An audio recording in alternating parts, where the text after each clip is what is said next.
Welcome to Unbound, the podcast with Beth Curry, author, storyteller, and survivor. This is where books meet real life, where Beth reads chapters from her work and breaks free from the traditional audiobook format, diving deeper into the personal experiences, lessons, and liberation behind every page. Nothing is off limits. Let's get unbound.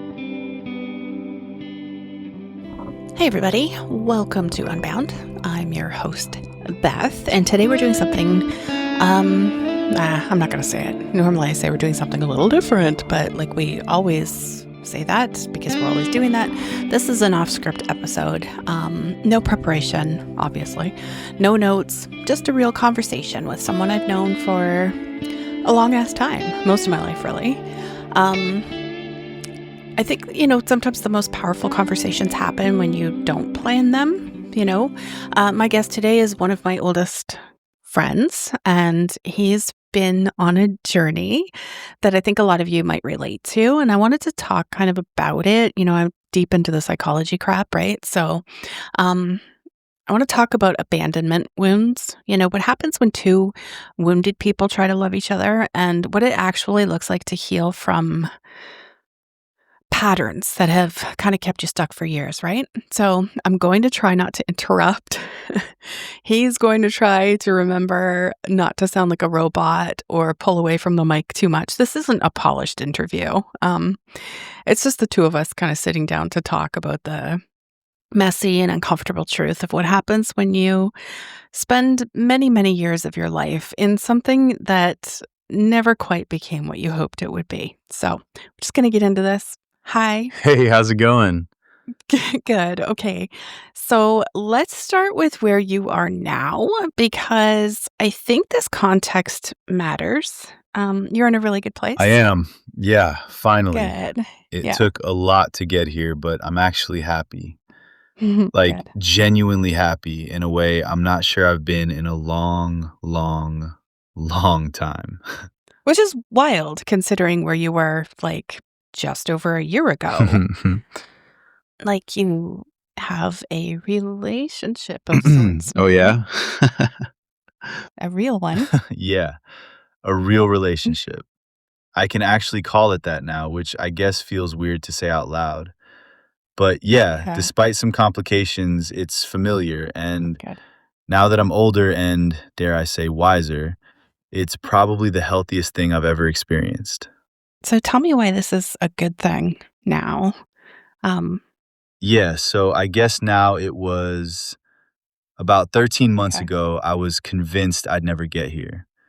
I was so broken, so bitter, and so stuck in this hurt that I couldn't see any way So forward. let's talk about that. 7 years, I know, one person, off and on and off and on and off. I don't want you to, but take me back. 7 years. Well, 5 if you don't count the almost 2-year break in the middle, but yeah, same person, same cycle, over and over over and and over and over. What? Yeah. What did that look like? I mean, I know what it looked like. I saw it. I experienced the negative effects of it as well.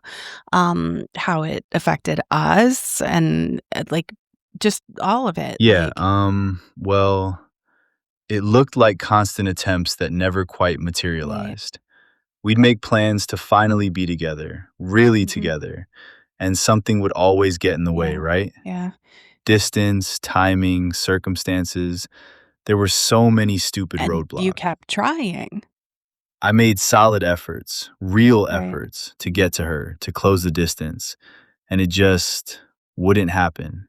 Uh, After a while, you start to wonder if it's just bad luck or if something else is going Yeah. on. When did you start questioning whether she really wanted it? Probably after the third or fourth failed attempt, I started questioning it. Yeah. I'd pour my heart out, make plans, do everything I could, and then something would come up on her end. Right. There were times I fully anticipated her being home because she told me she would be. I'd show up at her place to an empty driveway and no answer at the door. She'd say all the right things, that she wanted it, that she was trying, but her actions didn't match. Right. So, what did your therapist say about that? Like, we had a little bit of chat before this, so I have, some background on the stuff that I didn't see or know. Um, but what did he say? Yeah, he suggested something that really shifted my perspective. Okay. He said she might be deliberately dodging me, keeping me at arm's length despite what she was saying. Deliberately? Maybe? Not consciously, though. Okay. He was pretty clear about that. Okay. He thought she probably had some significant wounds of her own and was subconsciously creating distance while her words were saying she wanted closeness. So she was scared. Yeah, maybe she was. Oh, and here's the kicker. He also said I was probably doing the same thing. Okay. That maybe I was also creating these roadblocks and putting it all on her because it was easier than looking at my own patterns. Like two wounded people trying to love each other, but both too terrified to actually let it happen or something. Okay. We were blaming each other for the distance instead of recognizing that we were both creating it. Interesting. So you mentioned that there was a gap in the middle. What happened there? We split up for a while. Okay. She bailed. We both tried to move on. I thought that was it, that it was finally over. And then the pandemic hit and we ended up reconnecting. And that was a mistake. That was a massive mistake because nothing had healed. Neither of us had dealt with our wounds. We just came back together out of loneliness or nostalgia, and all the same patterns showed up again. Except worse. So much worse. Yeah. My trust was already damaged from the first time. Right. I went in with my guard up, but also with this desperate hope that maybe this time would be different. And you were vulnerable with her. I sure about was. that. I told her exactly what I needed. I begged her, literally begged her, not to hurt me the way she had before. I showed her my wounds and asked her to be careful with them. She hurt me anyway. Both times. Yeah. I know I wasn't perfect. I had my own issues. But both times I communicated what I needed to feel safe. And both times I got hurt in exactly those ways. That's kind of a nasty kind of betrayal, I think. Oh, it is, because it's not just that someone hurt you. Right. It's that you explicitly showed them where you were wounded, and they touched those wounds anyway. Yeah. Poured vinegar in them even. Yeah. Whether she meant to or not almost doesn't matter at that point. So how did it end the second time? It ended around? badly. Really badly. It was so abrupt and weird. No real conversation, no closure, just accusations and hurt, and both of us saying things we probably shouldn't have. What kind of things did she say? Yeah, she made some accusations that were really hurtful, blamed me for things that I don't think were fair, and said some really bizarre things about who I am. Yeah, I remember that. She made some weird accusations that, to be fair, I thought back about her, you know? Yeah, I know. But I didn't verbalize them. No. And maybe I did say things that weren't fair either. I don't know. But by the end, we were both so hurt and defensive that we couldn't see clearly. No. Well, I couldn't anyway. She seemed pretty firm in her ideas and feelings. Yeah. It was so fucked up. And then it was just over. Yeah, after 7 years of trying, it ended with bitterness and blame and no closure. Damn. Just this messy, painful ending that left me completely shattered. And what was that like for you? Oh, I was angry. I was bitter. I felt like I'd wasted all these years on something that never became real. Right. Like I definitely couldn't find any good in it.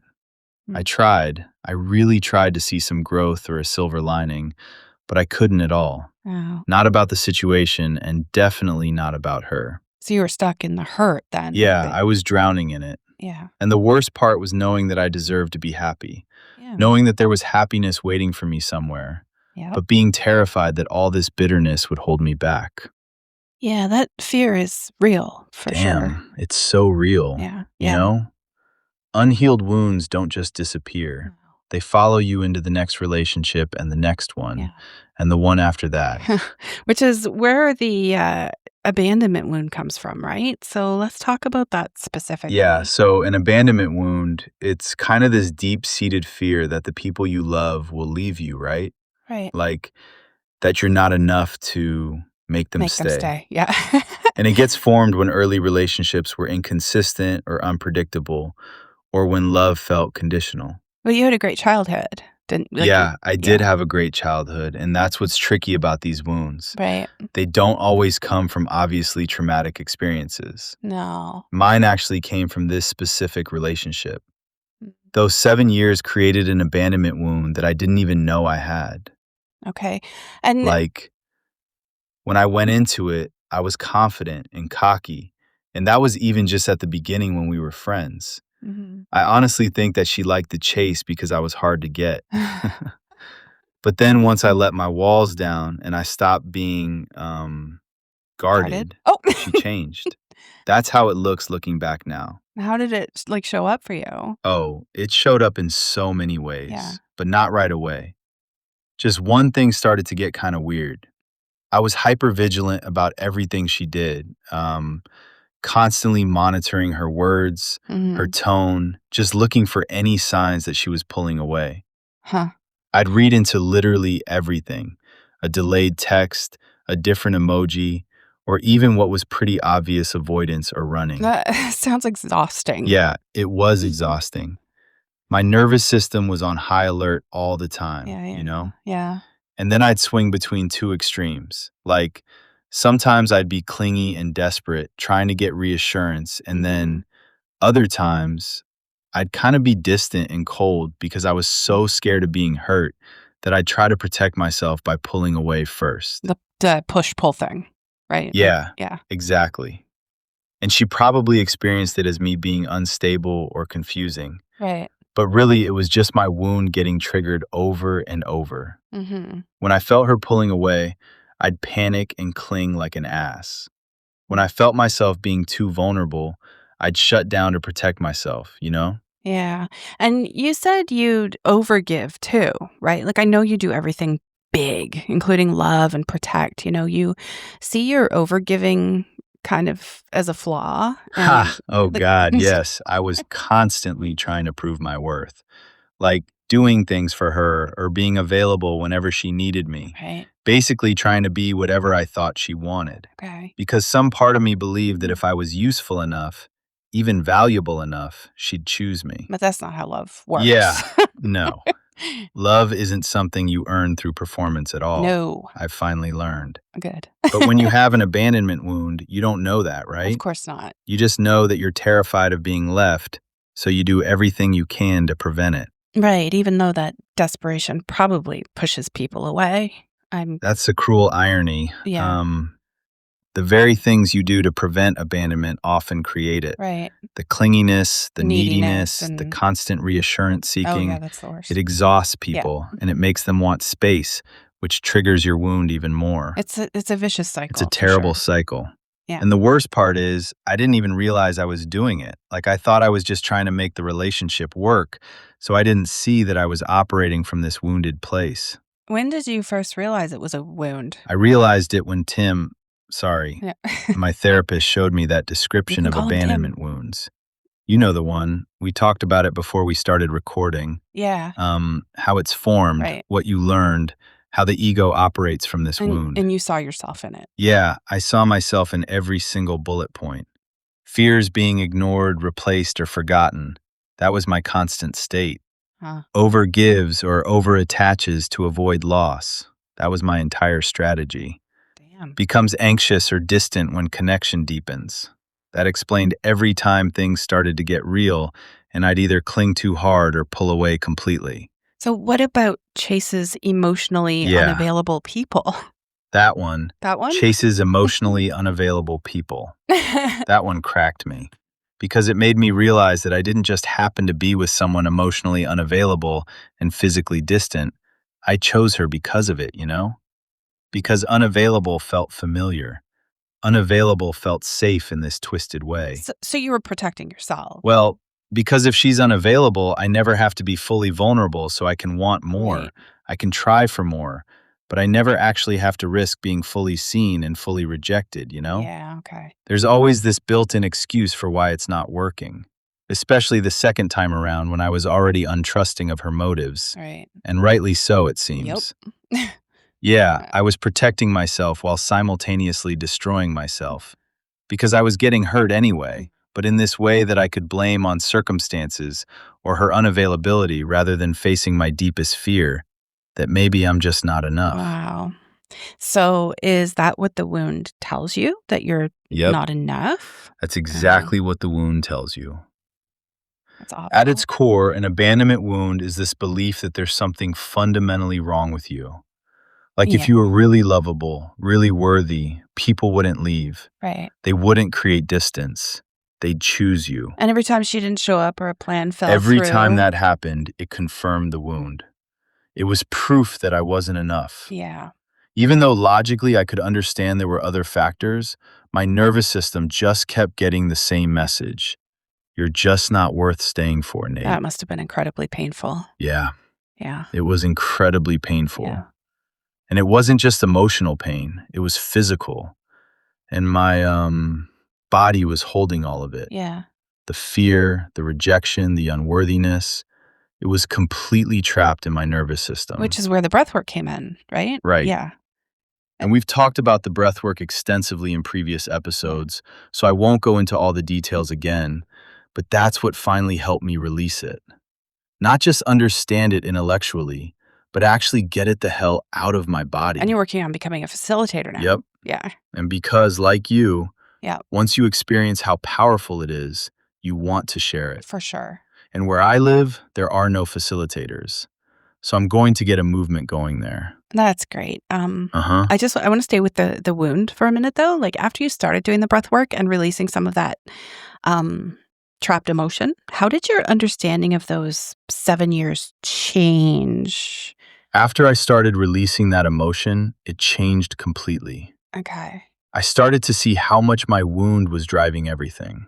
Right. Every reaction, every fear, every moment of desperation, it was all coming from this wounded place. And you could see her wounds too, right? Like Yeah, Tim had suggested early on that she probably had significant wounds of her own. Yeah. And once I started healing mine, I could see hers more clearly. Okay. The way she'd say she wanted closeness but create distance. The way she'd make plans but find reasons they couldn't happen. That's wounded behavior so too. you were both wounded then, right? Like Yeah, I guess Yeah. we were both wounded. Yeah. And our wounds were interacting in this really destructive way. Right. My abandonment wound would get triggered by her distance, which would make me cling harder, which would trigger whatever wound she had that made her need space, which would trigger my abandonment wound even more. A wound spiral, basically. Yeah, Yeah. exactly. A wound spiral. And neither of us knew how to break it because we were both operating unconsciously. Yeah. We Interesting. weren't trying to hurt each other. I wasn't anyway. No, of course not. We were just two wounded people trying to love each other without the tools to do it. Do you have compassion for her now? Or I do have compassion, Okay. but it But- comes with a caveat. Uh-huh. The things that she chose to say in the end and the things that she said about me to other people afterwards, things I heard about, things I know, that really conflicts in my brain. Right. I don't want to feel compassion for somebody who has the capacity to behave that way and who knew better than to make the accusations that were made. So there's tension there for Yeah, there's a lot of tension there. Like, the breath work has helped me release the bitterness and see that we were both wounded. Right. I can have compassion for the person who was scared and hurt and operating from her wounds during those 7 years. But the person who said those things at the end, and to others, that feels different. That feels like a choice, and it's not cool. So how do you hold both? Like Honestly, do you- I'm still working on it. Like, some days I can live with both. I can say she was wounded and doing her best, and also what she said was wrong and hurtful and unfair. Okay. Other days, one of those feels more true than the other. That's human though. Like Oh, it is Yeah. human. And I think part of healing is accepting that I don't have to have it all figured out. right.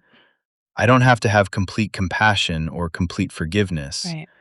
I can be somewhere in the messy and gray middle where I understand her wounds, but I'm still hurt by her choices. That feels really honest, I think. Well, it's the most honest I can be. Yeah. Because the truth is, knowing she was wounded doesn't erase what she said. No.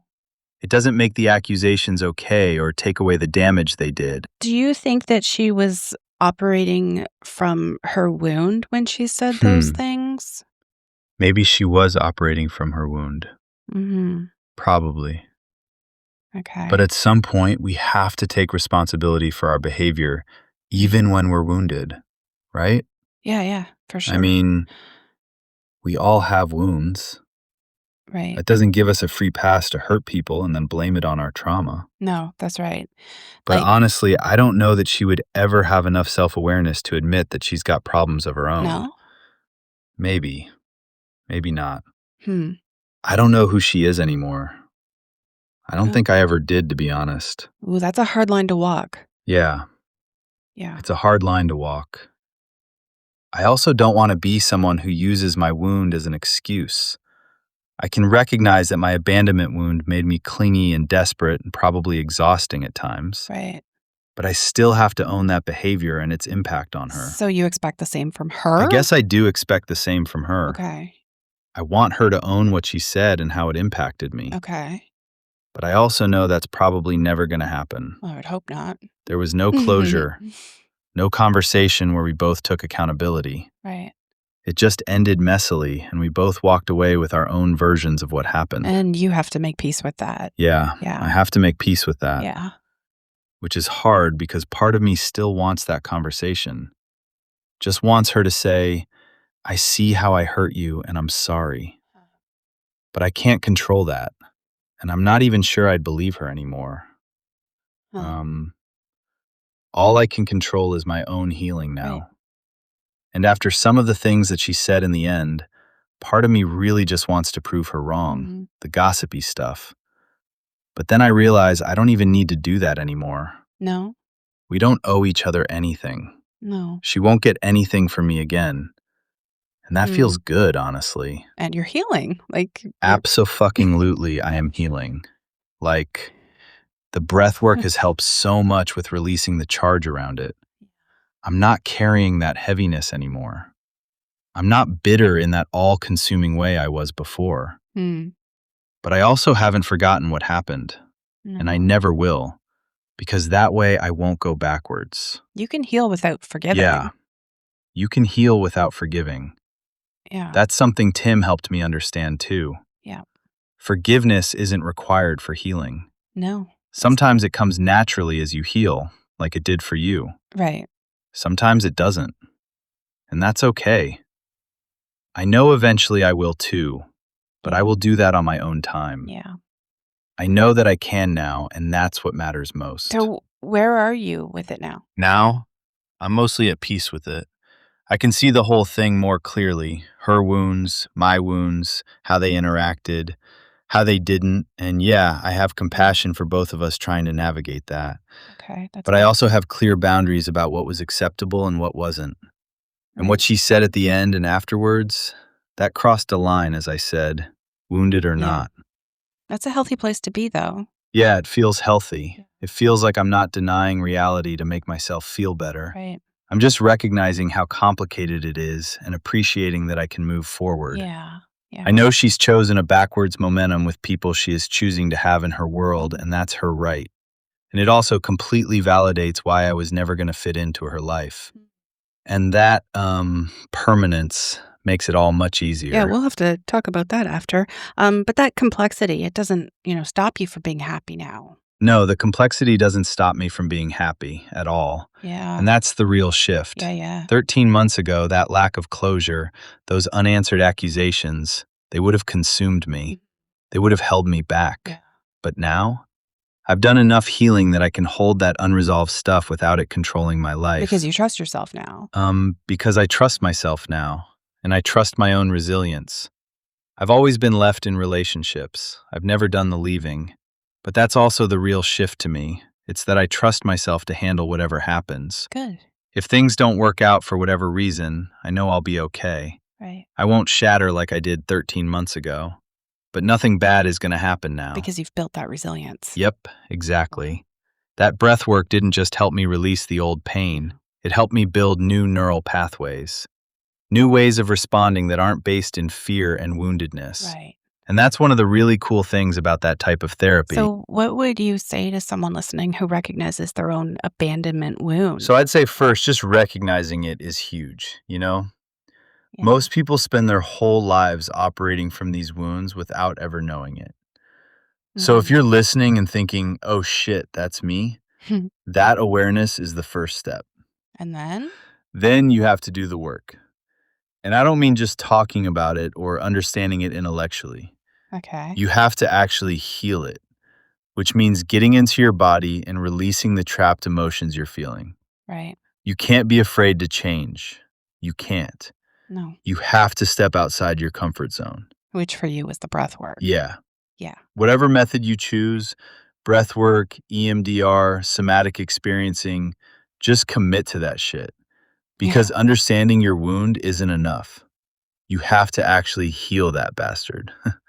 What's the difference between understanding and healing? Oh, understanding is intellectual. Okay. Healing is actually changing your nervous system so you can respond differently. Okay. So when someone needs space, your body doesn't go into panic mode. You just let them have space. Huh. Revolutionary. And that's where you are now. Yeah. Oh, for sure. Yeah. Not perfectly healed. I don't Okay. think that exists. No. But healed enough that my wound isn't driving my life anymore. Cool. Healed enough that I can be present and actually enjoy life instead of constantly bracing for loss. Love it. Any final thoughts? Just be patient with yourself. Healing isn't ever clean. It's a damn mess. You'll have good days and hard days. But every time you recognize it, every time you choose to respond differently, you're building new pathways. Beautiful. You're healing. Yep. And it's worth it. Yep. God, it's so worth it. I think it really is too. Okay, that's it for this week's off-script episode of Unbound. Thank you so much for being here for this raw and honest conversation about abandonment wounds and what it actually takes to heal them. If you're dealing with an abandonment wound, please know that healing is possible. It takes work, a lot of work, but it's possible. If you're local and you want to work with me and try out the 9D breathwork thing to help me with my clinical hours, it's free. Contact info is in the show notes. If you want to support production costs for the podcast, that information is also in the show notes. Thanks so much for listening, and I'll see you next time.